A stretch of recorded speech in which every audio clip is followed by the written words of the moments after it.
Hello and welcome to the Life Lessons podcast with me, Simon Mundie. This podcast has a simple mission: to have discussions that reveal something important about life and how best to live it. My guests range from the biggest sporting names on the planet through to neuroscientists, philosophers, psychologists, and world-renowned thinkers. We talk about things like how to skillfully relate to uncomfortable thoughts and feelings, the power of acceptance and psychological flexibility, how to get your circadian rhythms in sync to feel your best, right through to the nature of reality. These conversations and the bite-sized episodes have the power to change your life.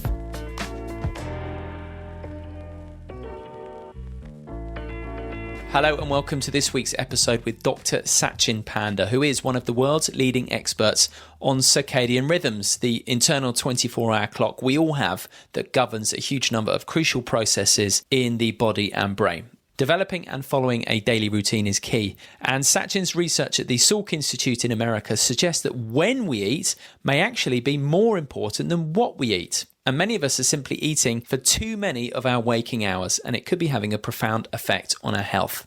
When we get exposure to bright light is another key circadian consideration. Outside during the first half of the day is important, but from handheld devices in the evening is damaging. And the good news is the changes Satchin recommends are pretty easy to make and could have a huge impact on your mood, your health, and even your longevity. I hope you enjoy our conversation. Satchin Panda, thank you very much for joining me. How are you? Good. And I'm glad to be here.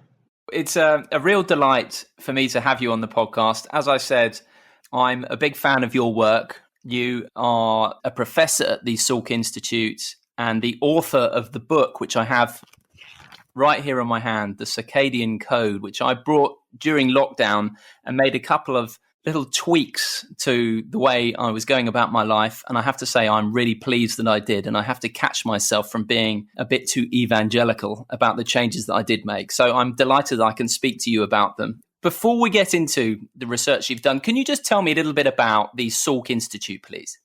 Yeah, so the Salk Institute is an independent research institute, and it was started by Jonas Salk, who invented the polio vaccine. And at this time, this is really important to understand the impact. So, for example, at the peak of polio, in every year, there are 50,000 kids getting polio virus. So it had led to people not letting their children go out, play, go to the swimming pool. So it was almost like a real lockdown for children. After the vaccine was developed and distributed, people got vaccinated. The number of polio cases within 5 years went from 50,000 per year to 100 per year. And kids could go back to play, kids could go back to school and playground and swimming pool. So during this COVID-19, this is a reminder that very foundational research and a simple vaccine, powerful enough, can completely change and bring back normalcy. So how has COVID affected the work that you do at the Salk Institute? Have you been able to get in there? Yeah, we do. Now we can get back to do some research, but we do follow social distancing and all the sanitation protocol. And at the same time, it's really exciting to see scientists eager to come back, because it's very clear that we have to find solutions to the existing and future health problems. And some of the work that we do will have immediate impact. So it's very nice to be back to doing some work in the lab. Absolutely. Now, you are one of the world leaders, if not the world leader, when it comes to understanding circadian rhythms. And I read an article explaining that behind social distancing and washing hands, getting your circadian rhythm in sync is the next best thing you can do for your health right now. Do you go along with that? Yes. We have to kind of think about two aspects of fighting a disease. One is making sure that the pathogen doesn't get into our body. And that's what happens when we wash our hands, maintain social distancing, put a mask on.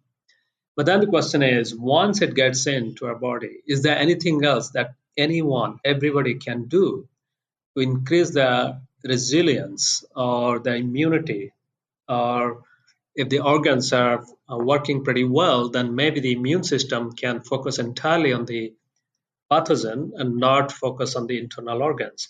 So, in that way, having circadian rhythm working at its peak performance actually helps the body to focus entirely on fighting the disease with all the organs working perfectly and the person not having high blood pressure or diabetes, etc., will actually help the person to fight the disease much better. Another thing is once we have sleep deprivation, jet lags, just staying awake late into the night, binge watching movies. Yes, it might make us happy for a while, but actually it breaks our circadian rhythm. So we get more susceptible to disease. Even a small amount of virus that our body could easily fight can become lethal. So that's why having a circadian rhythm, healthy circadian rhythm, will increase resilience to a point that we may have the virus, but we may come out asymptomatic. Is getting your circadian rhythms in sync the most powerful thing, or one of the most powerful things you can do to increase your own immunity? I think this is one of the most powerful things that anyone can do. This is something we can do without popping a pill, injecting something, and this is almost universal. Looking at how rich the literature is, how sleep disruption or not having a good circadian rhythm in eating and fasting can compromise our immunity, I feel very confident to say that having a good circadian rhythm will help us in many ways, not only fighting the virus, but also improving our mood. Because one big challenge of this lockdown and COVID 19 is to get stuck indoor and not having enough access to light, for example, during daytime, or binge watching a lot of movies, or even news that is very depressing, can have a huge psychological stress. So, in that way, having some exercise during daytime, some light exposure during daytime, managing light at night can also help those who are not getting the virus, but at least living with the mental stress of the lockdown. As well, though, obviously, Don't Tell Me the Score has a sporting slant, and your circadian rhythm as well can have a huge impact on your athletic and your sporting performance, even within a day. Yes. For some of us, it's very clear. In the middle of the night, if somebody wakes me up and asks me to run 100 meters versus in the middle of the day, we know that what will be the outcome. That's very extreme. But at the same time, if we think about, say, morning versus late afternoon or middle of the day versus late night, there is also a significant difference in athletic performance that can make the difference between winning the gold medal or not. For example, we are designed to actually have much better running performance towards the end of the day. This is because for almost 200,000 years that humans have been on the planet, for almost the entire time, except the last 150 years, we were hunter gatherers or farmers. And people used to go out, hunt for food or farm, and then we know that the alarm will go off at sunset time.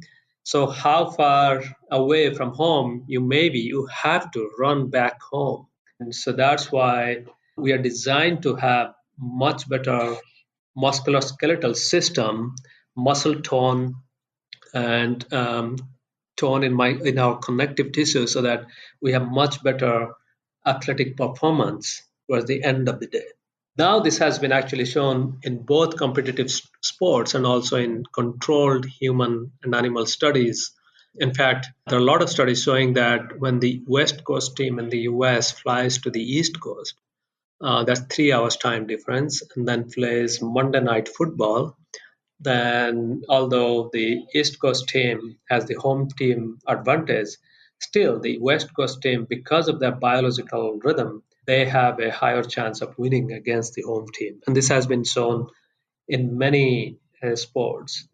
Only in the last 2 to 3 years, circadian biologists have done very controlled experiment both in mouse and human, showing yes, there is a time of the day dependent effect on athletic performance or susceptibility to injury. Our injury susceptibility is much lower in the evening because of our muscle tone and connective tissue working much better. So getting your circadian rhythm in sync can be the difference between winning a championship and not. It's that significant from a sporting point of view. And a circadian rhythm is essentially being in sync with nature, is it not? And have we ever been more out of sync with nature than we are now? Yeah, I mean, one distinguishing feature for humans is we are the only species who can light up the evening and extend our working hours. And that differentiates us from all other species. No other species has control over fire or light. And having said that, it also gives us an advantage because light and the control over fire gave us the advantage to win over many natural enemies, predators, etc. But at the same time, as you said, it kind of also desynchronizes us slightly from a natural day night cycle. But we should not take it too far because we have been in collaboration with Horacio de Iglesia, a professor at University of Washington. He has been monitoring hunter-gatherers in South America with the idea that what is that primordial rhythm? How were our ancestors living before electricity? And what we find is our ancestors, or these hunter-gatherers, they don't go to sleep right after sundown. What they do is right after sunset, they light a little fire, or if they're home, they light a candle. They have their evening activities, and they go to bed around between 9:30 and 10 p.m. And they sleep. They stay in bed until 6 a.m. or dawn. So that's almost 8 hours in bed, and they have very high physical activity. And as expected, what we also see is they're pretty active in the afternoon or evening just before they come home. So if we think that that's our ancestral rhythm, to be in bed for 8 hours, waking up around say dawn, and then going to bed say at between 9:30 to 10:30 at night, there are a lot of people who can practice that. People who cannot do that, those are the high school students, the college students, young adults, people who have children, and almost every woman who has kids, or everyone who is caring for somebody. Then they have the circadian disruption because they either wake up too early or they go to bed past midnight. And if we now think carefully, almost everybody for at least few months or a year or few years in their life experience that circadian disruption. But at the same time, it's not that we like to live in that disrupted state. Means if the kids, if the high school students are given a chance, they won't actually sleep after midnight. If they are given a chance, they actually go to bed relatively early or they sleep into the day. And that's what we also see now during COVID-19. So the long answer to your question is yes, we all experience some type of circadian disruption by having our sleep wake cycle that's other than this primordial rhythm of going to bed between 9:30 and 10 o'clock and waking up at 6. And this circadian disruption can cause very transient mood problem, feeling low energy, having low athletic performance. But if they continue for a long time, then that can lead to compromised performance and various diseases.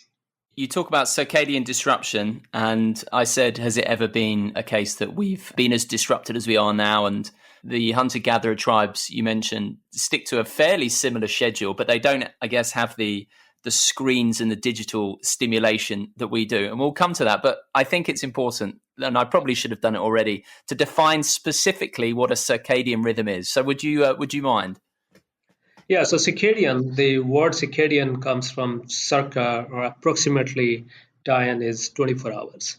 So what it means is our body has many biological functions that have been pre-programmed to repeat itself in every 24 hours. And the best example is our sleep-wake cycle. We tend to fall asleep around the same time every day. And that's just the tiny, tiny tip of the iceberg because almost every hormone in our body, every organ's physiology of function has its own circadian rhythm, and we can go into detail later on in this program. What are the key factors then that impact our circadian rhythm and the resulting impact that that can then have on our health? Because it's pretty dramatic, isn't it? Yeah, the point is, what are the circadian rhythms and what do they do? That's the first thing. Research over the last 20 years completely transformed how we thought about circadian rhythm because initially circadian rhythm was synonymous with sleep-wake cycle. We thought that only the brain tends to sleep. But using very advanced genomics and genetics tools, what we're finding is almost every organ in our body and down to even every cell in our body has its own circadian clock. And then if we look at every hormone, neurotransmitter, or every gene, it's likely that any given gene turns on and off at different time of the day in one or more organs. So that means just like our brain has its peak performance, say in the first half of the day, then it slows down, gets tired, and then at night it needs that 8 to 10 hours of sleep in bed to repair, reset, and rejuvenate. Almost every cell or every organ has its own peak performance time, and then every organ also needs some downtime to repair, reset, rejuvenate every single day. Then, if we think of human body, we also know that we are not the same person between the middle of the day and middle of the night. Our physiology changes, our mood changes, and everything changes. So these clocks in different parts of the brain and body, they work like an orchestra, musicians in an orchestra to produce the symphony of health that we experience throughout day and night. So then the point is, what happens if there is circadian disruption? Then this music goes out of tune in the sense when one organ is performing at its peak level. Say, for example, our gut may be digesting food, but our liver may be sleeping. And that will lead to malnutrition because our liver cannot process what our gut has digested. So a lot of these examples abound how circadian disruption disrupts health. Now, coming back to your original question, then what determines our circadian rhythms to be in sync, to be healthy? So, our circadian rhythms are tied to the outside world by mainly two different factors. One is light. Light in the morning can synchronize our brain clock and tells that, yes, it is light outside. And the reason that is very important is as the seasons changed in nature, we have to synchronize when we wake up to the new sunrise time. But the rest of the body, all those clocks, they are mostly um, tied to when we eat or when we exercise. So when we eat, gives the gut, our pancreas, and the liver the time signal that it's time to eat, particularly the breakfast, the first calorie of the day, so that the circadian system registers the time, and then next day it anticipates that yes, yesterday you had breakfast at 8 o'clock, and I'll prepare the stomach with the digestive juice and pancreas with the insulin, and everything will be ready at 8 o'clock. And as soon as you eat, we'll be ready to process that food and assimilate all the nutrients to the right tissue. So when we get the first ray of light and when we eat the first food of the day are the biggest factors that synchronize clocks in brain and body to the outside world. And the implications are if we have light at the wrong time or food at the wrong time, then our clocks get confused and they lose track of time. And also, one day if we eat a breakfast at 8 o'clock, and then the next day we eat our breakfast at 10 o'clock, or we have to wake up early and eat breakfast at 6 o'clock, then our system is not at its peak readiness time. to digest that food. So having this consistency from day to day is also important to get the best out of our circadian rhythm. So routine is all important. And you mentioned getting light at the wrong time and also eating at the wrong time. And those are two things that are happening a lot in the modern world we live in. Yes, having access to artificial light is the most transformative thing that happened to human on this planet. And also having access to food, easy access to food, freed up our time from agriculture or hunter gathering kind of lifestyle to invest in other intellectually stimulating activities. So at the same time, it's almost like me getting a sports car. I mean, if I get a hi-fi sports car and unlimited resources, then the question is, should I be spending all of my time on the road, or should I come up with some discipline how to drive this sports car? So that's the point, that we have unlimited chance of getting lighted and easy access to food. We just have to know the basic driving lesson, how to use them productively so that we can stay healthy, we can get the best out of it, and live a long, healthy life with peak performance. Peak performance and a good mood. And let's come back to light, but let's start on choosing the right time to eat. So you did an experiment with mice, and I know the results of that came as something of a surprise to you. So just outline the experiment that you did with the mice, the food you were giving them, and the results that came when you changed when they were eating, not what they were eating. Yeah, so the experiment is now almost 8 to 10 years old, and it was a very simple experiment. In biological science, in medical research, when we try to replicate a model, obesity, diabetes, heart disease, all of this, what we do typically do is we take mice or rats, they're they're in their house in a cage, they freely roam around. It's a very nice, clean cage with bedding and everything, and we give them food. And this food is typically what we call Western diet. So that's where they get nearly 45% of their calories from fat and 20% from simple sugar like sucrose or fructose, and then um, enough protein and other stuff. And what is interesting is when we give this food to mice or rats and then let them eat whenever they want, they will become obese, diabetic, they will have heart problem, and all these problems that we commonly see among human population these days. And one important discovery in that in those experiments was someone figured out that, hey, when we put this mice on unhealthy diet, this is almost unhealthy diet, it somehow breaks their circadian rhythm of when these mice should be feeling hungry, when they should be feeling full. So they keep on snacking this very yummy diet throughout day and night. And we know that eating randomly throughout day and night can confuse the circadian rhythm. And even mice that have a circadian rhythm defective gene, they do the same thing and they become obese. So here are some normal mice with normal circadian rhythm gene, but they just got addicted to this high fat, high sucrose diet. And for almost, there are thousands of papers showing this high fat, high sucrose diet causes the disease. But we found that, well, there are two things changing. One is the mice that are put on high fat, high sucrose, they're getting a different diet, and they also are eating at the wrong time.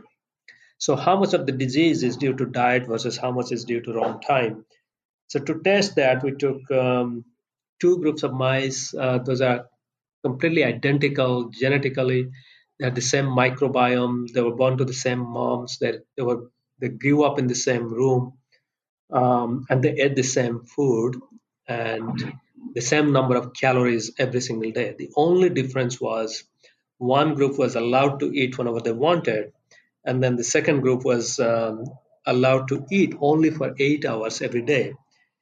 And within that 8 hours, they eat the same number of calories as the mice that have 24 hours access to food. And after 9 to 12 weeks, we expected both groups of mice to be equally fat, because this is what nutritionists say, the law of thermodynamics: the amount of food you eat should show up in your body. But we were surprised to see that the mice that ate for 8 hours were completely protected from obesity, diabetes, and high cholesterol, all of these bad things that happen to mice when they eat whenever they want. It was really shocking because this completely breaks it went against this existing idea, which is still true, is the number of calories we eat and the quality of food that we eat are very important determinants of health. And in this case, we kept both of those constant. The only thing that we changed was the time when these mice ate. And we repeated the experiment 2, 3 times, and we got the same results. So then we got very confident that in addition to what and how much we eat, maybe when we eat is also very important. So that experiment led to the next experiment. That is, if we take a obese diabetic mouse and put them on time restricted eating, then can we reverse the disease? And to large extent, we could reverse. And what was interesting was people said, well, when you're feeding these mice for 8 hours, maybe they're tired, maybe they're hungry, angry, and maybe if you give them some tasks to do, they may not be able to do. And to test that, we put these mice that are eating for 8 hours on a treadmill and, and wanted to see whether these mice can even do any basic exercise. And again, one huge surprise came in, and that is, in our conditions, suppose say we put a mouse to do voluntary treadmill exercise, they will run on treadmill until they get tired and then we take them off. A typical mouse will run, say, 45 minutes to 60 minutes, so a solid 1 hour. And if the mice had ad libitum access or whenever they could eat to the Western diet, then that reduces to 40-45 minutes. And when we time restricted them, surprisingly, even if they were eating the bad food, they stayed on the treadmill for 2 hours. Means almost doubling of endurance. This was surprising because we expected the mice to be at least as active as the ad-lib-fed mice, but they were outperforming mice that were eating normal diet. So that led to the idea that maybe it changes not only the metabolism in the liver, but also the muscle function and maybe even the neuromuscular coordination. Because when we put the mice on a rotating drum so that they have to balance, every athletic performance or every sports is a combination of both three things: endurance exercise, and your strength, and then motor coordination. And we found that these mice that ate for 8 hours had almost the telltale signs of a good athletic mouse. So that was another big surprise that came out of the study, and we're still trying to figure out how that happened. So just to recap, you had a load of mice eating the same food, the same amount of calories, just within a smaller window. And what you found was, in some cases, it reversed disease, improved their health, and even improved their endurance as well. So then, how certain are you that the exact same findings are true of humans? Well, humans will not be the same because mice. If you food deprive a mouse for 3 days, then the mice can lose as much as 10% of the body weight. That's not going to happen. That doesn't happen in humans.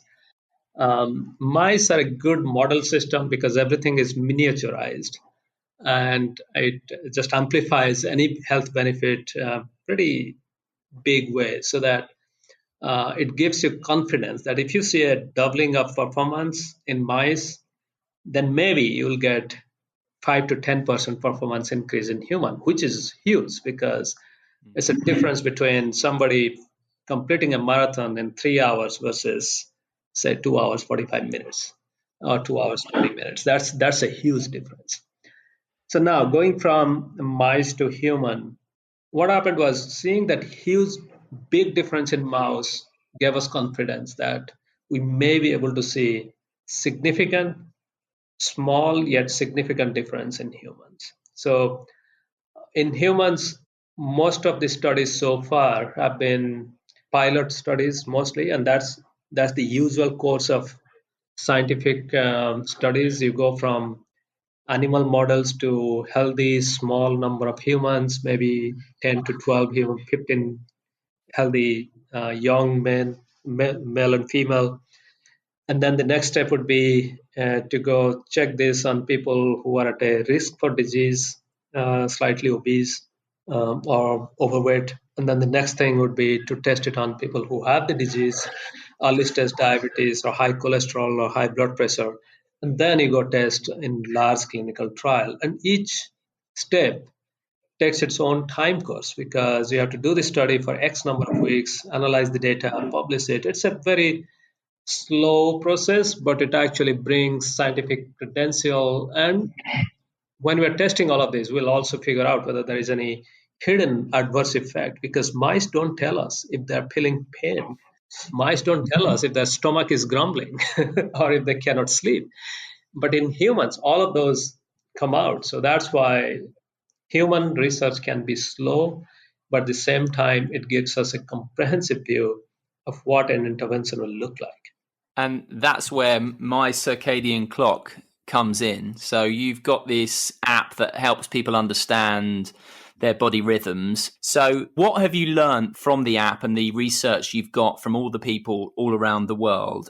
Yeah, so we started this app almost 5 years ago to figure out when people eat and also what they eat.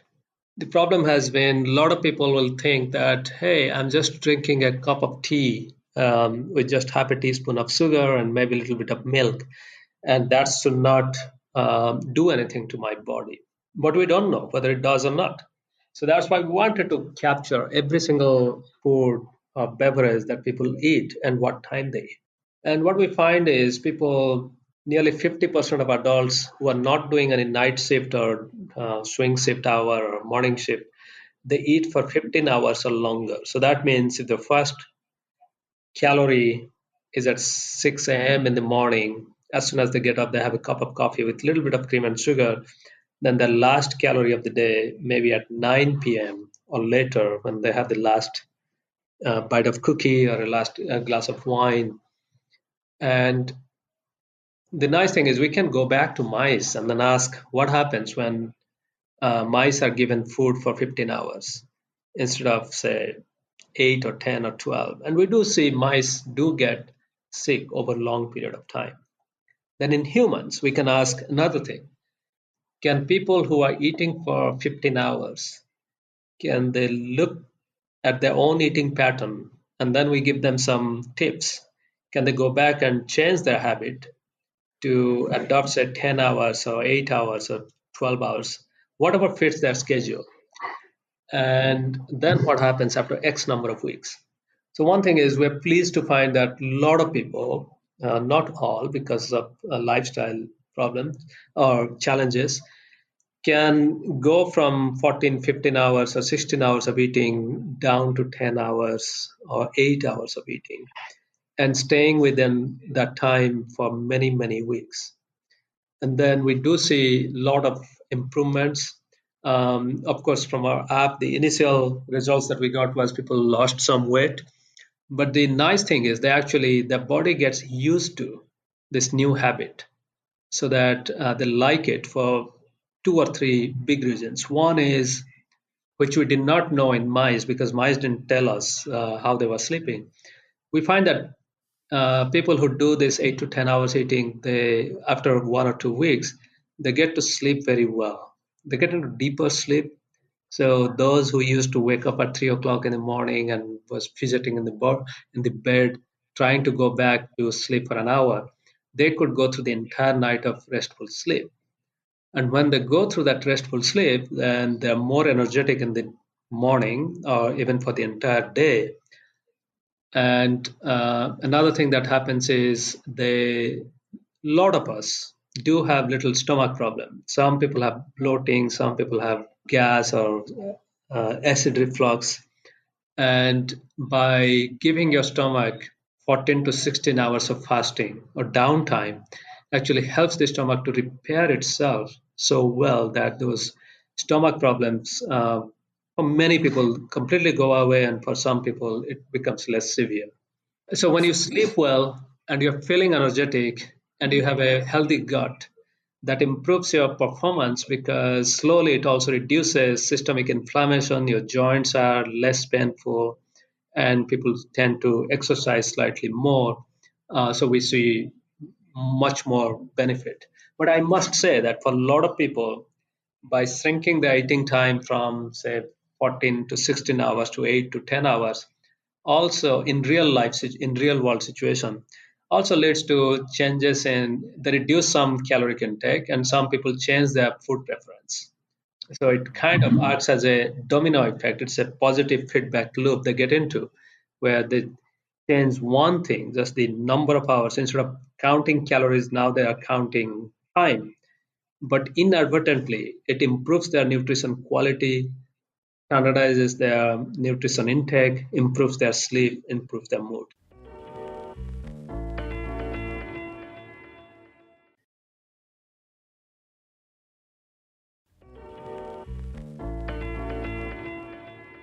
What you're saying is that a large proportion of people eat for 15 hours roughly over the course of the day. They may only think that they have, say, 10 hours because they have three main meals, but having little snacks or a glass of wine, that counts within that. So what you want to be doing, what you're saying is eating and drinking anything that basically has calories within a 10-hour window. And one of the key benefits of eating within a 10-hour window and having that 14 hours where you're not consuming calories and food and drink, you say, is that you're just, it's quite straightforward. You're giving your guts essentially a chance to rest and repair. Yes. Um, your gut is almost like a road, but it's not well paved. It's like a dirt road, you can say. And throughout the day, when we eat, we cause a lot of damage to the stomach lining. And every night we repair, even repave that road to a great extent. So, for example, in every 15 days, we have a new stomach lining. So that means every night we are repairing 7 to 10% of our stomach lining because those cells are dead or they get leakiness to our gut. So just like you cannot repair a highway or repair a road when the traffic is still flowing, you cannot repair your stomach lining when the food is in the system. And this common idea is after we eat our last meal, say at 8 o'clock at night, I had my last meal. And that meal that I ate is going to sit in my stomach for at least 4 to 5 hours to get digested. All the stomach acids and other digestive juice and enzymes have to break down that food into tiny particles, tiny constituents, and then it will go to the next stage, that is the small intestine. And that's where some of the proteins will get absorbed. So that entire process can be 6 to 7 hours. So although my mouth finished doing its job at 8 o'clock, my stomach was still working till 1 or 2 o'clock in the morning. And then the stomach lining will get into the repair mode. And as soon as I get up, say at 6, if I immediately start eating, then my stomach got only 4 hours of sleep, which is not enough. Just like our brain needs at least 8 hours in bed, we have to keep in mind that almost every organ needs that. If we do the rough calculation that our stomach also needs 8 hours of no work, then you add 8 plus 4 or 5 hours, because that's how long it takes for the last meal to be digested. Then we can easily come to 12 to 13 hours of downtime for the stomach to repair itself.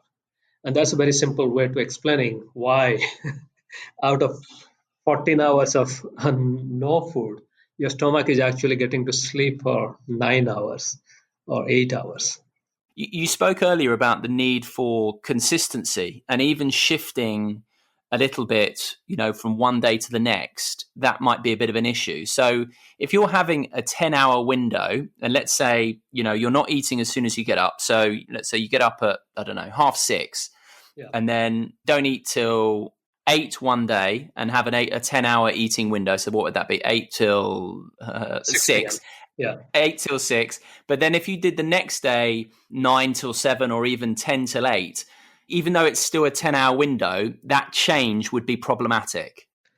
Yeah. So if you now think of in terms of clock, because our circadian clock gives score of time when we had our breakfast, so that next day around the same time, our stomach juice, digestive juice, and pancreas are getting ready for digestion. So it anticipates every day what time you're supposed to eat your breakfast. And when you delay that time or you advance that time, then you may not get the best benefit from circadian clock. And it also confuses it so that next day it will say, well, instead of 8 o'clock, maybe your new breakfast time is 10 o'clock in the morning. So the stomach will not be ready at 6 or 7 or 8. It may try to go towards 9 or 10 o'clock to be ready. But next day, if someone is eating breakfast at 6, then again the stomach gets confused. And this is exactly what we experience when we fly, because when we fly from even over 2 time zones, that is 2 hours, we can feel it because our brain keeps score of that time change and tries to fall asleep at the wrong time. So similarly, all of our organs they keep track of food time, and it can be disruptive. Having said that, we have done the experiment in mice to say, well, we don't expect humans to be locked in a cage and given food like we do to mice. But humans, we have our social obligations. Sometimes we have to go celebrate a birthday or wedding or anniversary. We may stay awake late into the night. The question is, if we let the mice eat whenever they want for 2 days in a week, so the weekends were off, will they lose the benefits of staying within 10 hours or 8 hours for 5 days? And the answer is a good one. So that is, this might still gain a lot of benefit. They may not be as 100% benefit as mice who are consistent, but they get almost 85 to 90% of benefits. So that means, yes, once or twice a week, one may go outside the window, but you can always come back and be consistent. That is good news. So the general advice would be try and eat your food within, say, the lower end 8 hours, middle end 10 hours, higher end 12 hours, within a window between 8 and 12 hours, and try and have the beginning and the end at the same time, 5 days a week. So in the week, and then don't feel too bad if you stray slightly off the wagon and have some wine and dark chocolate of a Saturday night, for example. Yeah. That's not the end of the world. In terms of the feedback then we've talked about the benefit of your stomach lining regenerating. Can you just very quickly skip over some of the other benefits that you've noticed being fed back from people around the world that have been using the app on things like weight, mood, energy, anxiety, things like that?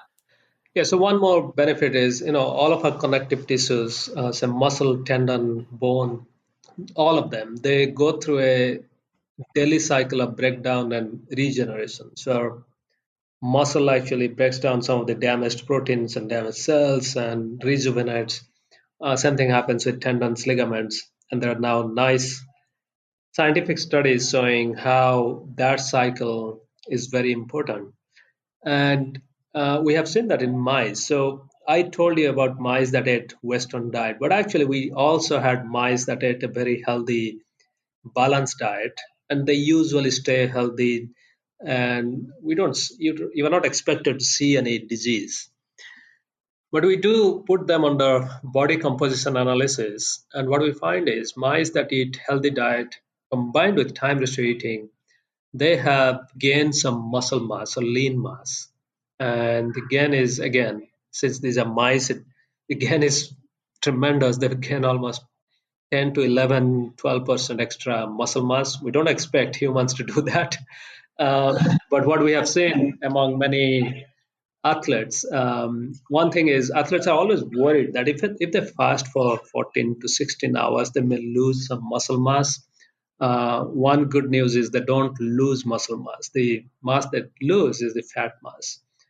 And also, these athletes were already eating the best diet with the best protein shake, and so we don't expect that they would gain too much muscle mass. But in some studies, we're now beginning to see that maybe after uh, in long-term time restricted eating, we call it time restricted eating because timing is restricted. Some people do gain some muscle mass. So this is another area to investigate, particularly for athletes, to see can we combine diet, then the eating time, and training regimen to substantially improve both muscle mass and flexibility, because tendon and ligaments, they also have to be healthy. The second is we do see reduction in inflammation, and we do see that in some of the blood biomarkers in humans. And it makes sense because the immune system also has its own rhythm. And one of the role of circadian clock or circadian rhythm is to reduce inflammation. So it's almost like if you think of immune system is kind of a defensive mechanism, it has to go and attack the enemies. Then after the enemy is defeated, then it has to actually come back to the base. And circadian clock does that. It actually brings the immune system back to its baseline. And in the absence or in the presence of a disrupted circadian rhythm, the immune system stays hyperactive for a long time, and that leads to inflammation or systemic inflammation. So having good circadian rhythm by eating within 10 hours, for example, the immune system is improved. Anxiety and depression, I think those two are linked to other stuff because some part of anxiety and panic attack comes from our gut brain axis. If a gut has a strong circadian rhythm, it can break down certain chemicals that trigger panic attack or anxiety. And in that way, it also reduces the chance of anxiety and panic attack. We do have few volunteers in our big study where they self-report that their panic attack particularly substantially reduces when they stick to 8 to 9 hours. And even in the weekend when they go off, they can feel that the next week they have slightly more panic. They panic a little bit more or are anxious. So these are some of the benefits that we have seen from the self-report. Basically, having a good circadian rhythm makes you more resilient as well. It seems to do that. And in terms, just to quickly, in terms of hormones specifically, and we're obviously living in a stressful time, so things like cortisol and adrenaline, I know, seem to be able to somewhat get out of whack a little bit. If people's hormones are a little bit out of kilter, how quickly would you imagine one could positively impact their hormonal profile by just sticking to a good eating window and circadian rhythm? Yeah, so this is a tricky question because we haven't done too much in hormone angle in mice. The only hormones we have looked at are leptin, insulin, adiponectin. So these are the hormones from adipose tissue or pancreas. And we do see those hormones, two things happen. They come back to normal if they're pretty high. And second is they become more effective. So for example, we see insulin sensitivity improves. We do see leptin levels just plummet and adiponectin goes up. So in terms of another self-report that we hear from many women is that menstrual cycle becomes regular. And this is exciting for us for many reasons. One is, in sports, we know up to half of the female athletes that do go through what is called the female triad, relative energy deficiency syndrome, where they're eating less, and then on top of that, they have more physical activity and maybe sleep disruption. And all of this combined can lead to this very negative energy state that can disrupt hormones and also increase the chance of injury and bone fracture. So we are excited to see whether the combination of better nutrition, having slightly more food, again within 8 to 10 hours, can improve or can address this syndrome among women athletes. At least we have seen it among normal people who have been using our app and self-reporting. But this is a great challenge in sports, so that's why we are excited to test that. So we've talked about the eating window, and I want to talk to you as well about the importance of light, which we've touched on earlier. But I know that you discovered the blue light sensing protein some 15 years ago. And I thought this was particularly interesting at the moment because I think so many people right now are rolling out of bed and working from home. So you're somewhat rolling into your home office, spending less time outside. I know my pedometer has plummeted since being in lockdown, but I know a lot of people are literally getting out of bed and going to an office that may even be in the same room as their bed. So how much of a negative impact can that kind of behavior have if you're not taking the time to get outside and get some of that natural light first thing in the morning?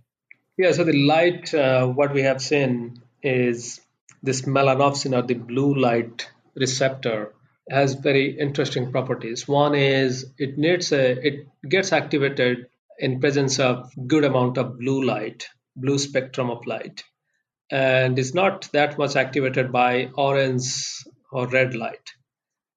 So we know that during daytime, the sunlight is the best source of blue light, because sunlight is really if we look at different color in sunlight, blue has the maximum power in sunlight.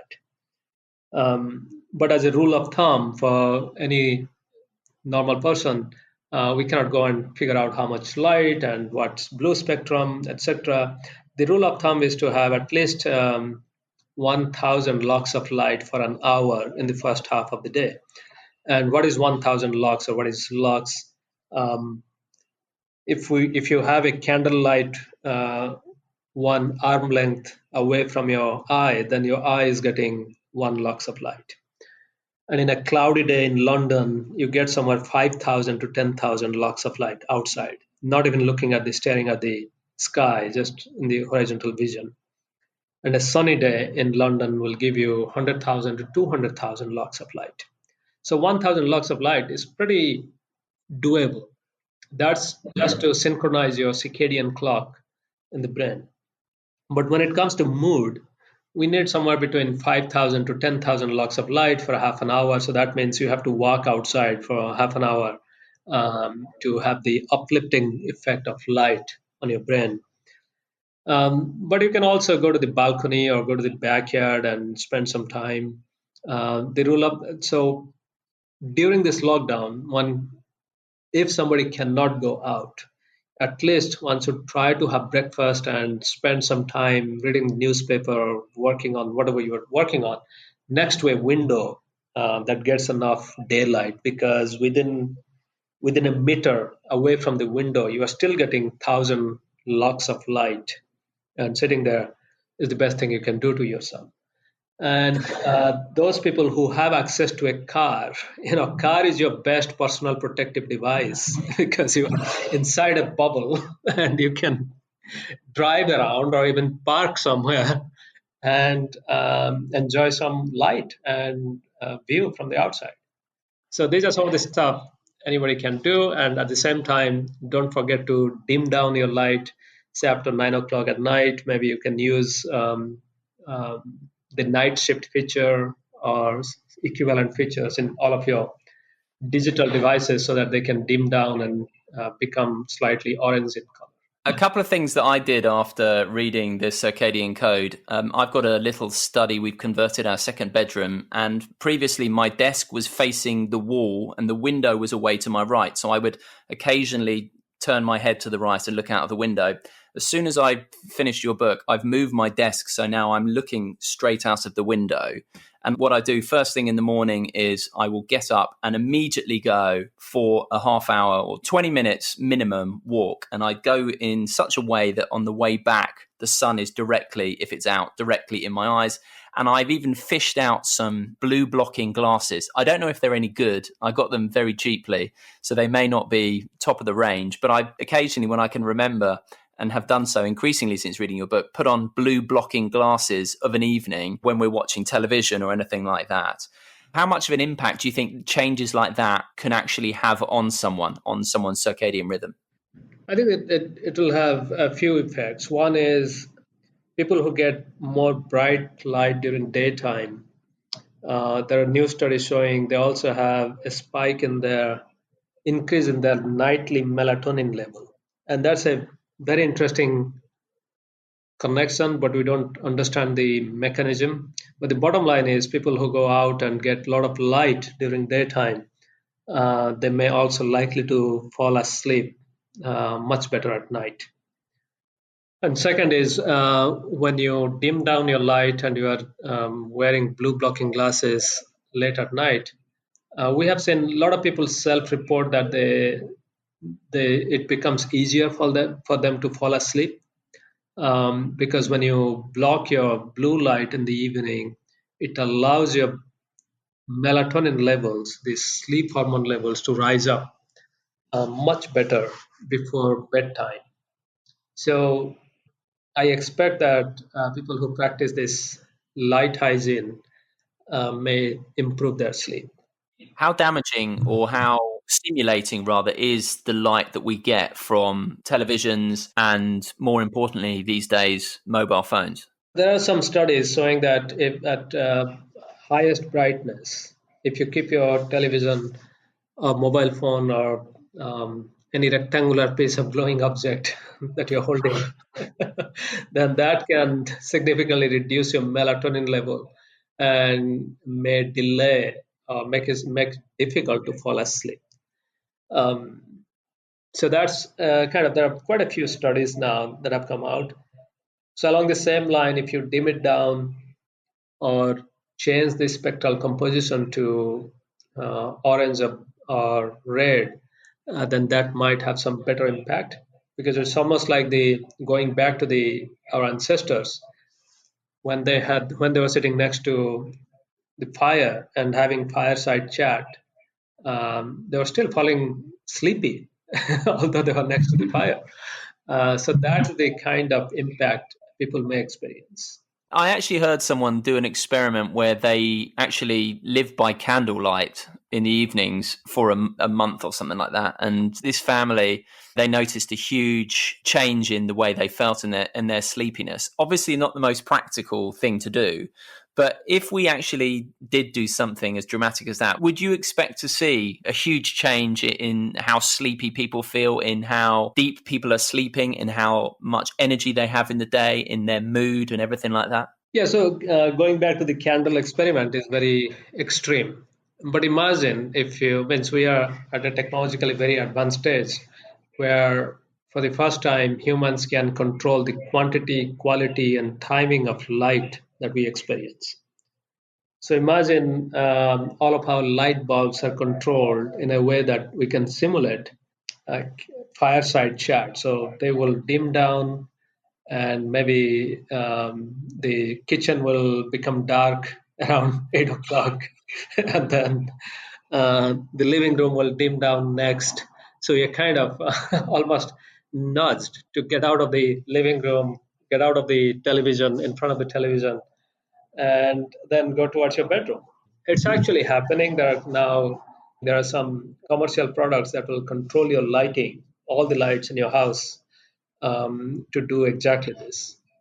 Personally, we have seen is in our house we had quite a few very bright LED lights, and we have changed them. So now all of our lights are 40-watt light, and if we need light to work on, then what we call task light. So it's almost like the old style table lamp or lamps that will light up the surface you're working on, but not your face, because you don't need to light up your eyes to read something. You got to light up the thing that you're trying to read. So that changes how sleepy we feel, because now I feel sleepy by 9:30 or 10. But in the old days when I used to go back to lab, or if I go to even a grocery store or a drugstore where the light level can be as high as 1,000 lux. Even if you go to a drugstore or grocery store for half an hour, you come back, you don't feel tired. You actually feel jazzed up. So that gives you an example, a real life example of how it will be if you have super bright light versus dim light. And one way many of the 24-hour stores or 24 hours assembly line factories, etc., they keep people alert so that they don't fall asleep on the wheel, is to increase the amount of blue light and increase the intensity of light. So that's the reverse of what you're asking. If we increase light, do we see people staying awake? And that's clearly yes. So then by decreasing light or shifting it towards orange, we do also see people feeling tired and going to sleep. I lived in a camper van once for 3 months, traveling around the outback of Australia, and obviously we had very little light. And I was starting getting tired about sort of 7 p.m., 7:30, 8 p.m., and then waking up at 5. And actually, it was absolutely delightful. Before I ask you to just quickly paint your ideal circadian day, Satchin, can you just quickly tell me, from an exercise point of view, what is the best time to do a vigorous workout or exercise from a circadian rhythm point of view? I would say the late afternoon would be ideal because that's when the body temperature is higher, your heart function is much better, your muscle tone and flexibility is much better, so you get less chance of injury. That also gels with many of the scientific findings. Okay. You would advise against doing hard exercise first thing in the morning? Yeah, I mean, you can do some light exercise in the morning. For anyone who is not exercising, of course, any exercise any time of the day is good. But if you want to be in your peak performance and reduce the chance of injury, because that's a big thing for any athlete, high performing elite athlete, or those who want to compete, it's not the question of whether you'll get injured, it's when you will get injured and how severe that injury will be, so that you can go back to what you're doing, what you love to do within short period of time. And just imagine, we are living in a time when if I get a skin tumor, I can get it treated, operated, and I can go back to normal life within, say, 3 months, at maximum 6 months. But if I get a rotator cuff injury, it's a little bit severe, then I cannot go back to playing tennis at peak performance for almost 12 months. So that means our treatment strategy has not come up to a stage where we can repair that efficiently. So that means the best thing we can do is to prevent or reduce the chance of injury. And we can do that by doing the high intensity exercise at a circadianly permissible time when there is less risk for injury. Sachin, it's been fascinating picking your brains. Could I just ask you, just to finish off, to paint a picture of what the ideal day from a circadian rhythm point of view would look like? Yeah, so your ideal day actually begins on the night before because the time when you go to bed on the night before determines your next day. So I won't say what time you should go to bed because that depends entirely on your lifestyle and other family constraints. So irrespective of what time you go to bed, try to be in bed consistently for at least 8 hours so that you can sleep for 7 to 7.5 hours. And then after waking up, try not to eat for an hour or two because that's when your sleep hormones are going down and your stress hormone cortisol are rising. So I call that's the time for the changing of the guards for the hormones. And we know that both of these hormones at higher level disrupt your normal metabolism. So wait for an hour or two. And that's the best time to go get some light, just like you do, by taking a brisk walk outside. And then after your first meal, and if you have a sweet tooth or craving for carbohydrate, then breakfast is the best time to have that sweet because that's the time when our pancreas is at its peak performance to process sugar. And after your first meal, you try to eat everything within 8, 10, or maximum 12 hours, not more than 12 hours. And the last meal should be 2 to 3 hours before your habitual bedtime, so that the 2 to 3 hours before bed, there is no food and then also there is no bright light. Then don't forget to go outside for at least half an hour, even under a cloudy day, because that bright light is the best antidepressant and it's plentiful and free. You just have to step outside. And then coming back to, so that's the ideal circadian day. And I often get this question, what about eating within 4 hours, 6 hours, 8 hours, 10 hours? What is best? Um, the first time we did the 8-hour experiment, it was not done with any empirical method. We just did it because of convenience, because it's easy to feed mice for 8 hours. And we have gone back and done this systematically. When we actually reduce the eating time to very short time, then it's likely that people and mice eat less. And just like I mentioned, there are many athletes who, particularly female athletes, they tend to eat less, which can cause stress. So people who are trying to eat less number of hours, they also have to pay attention to the number of calories. The basic thing is this: if I take time restricted eating and find the best example how to explain it, eating within 10 hours is like brushing your teeth every day to keep your teeth clean. And if you're going to the dentist, that's like eating within 6 hours for 2 to 4 weeks. So that will definitely improve your teeth hygiene, but that's not something that you have to do every single day. Yes. Okay, so eating 10 hours is on a par with brushing your teeth every single day. That's a powerful message. And obviously the research you do is right at the high end and, incredible intelligence required to even be involved in it. Yet the advice that you give that's come out of your work is pretty straightforward and simple to actually go ahead and apply in your life and to notice some pretty significant changes. And thank you so much for boiling them down and painting a picture of how people can make simple changes that will influence their health, particularly at a time like this when even just getting outside for half an hour can make a real difference. And like we said at the start, after washing your hands and social distancing, getting your circadian rhythms right is one of the most powerful next best things that you can do. So thank you so much for coming on and explaining all about it. It's been a real pleasure. Thank you. It was my pleasure too.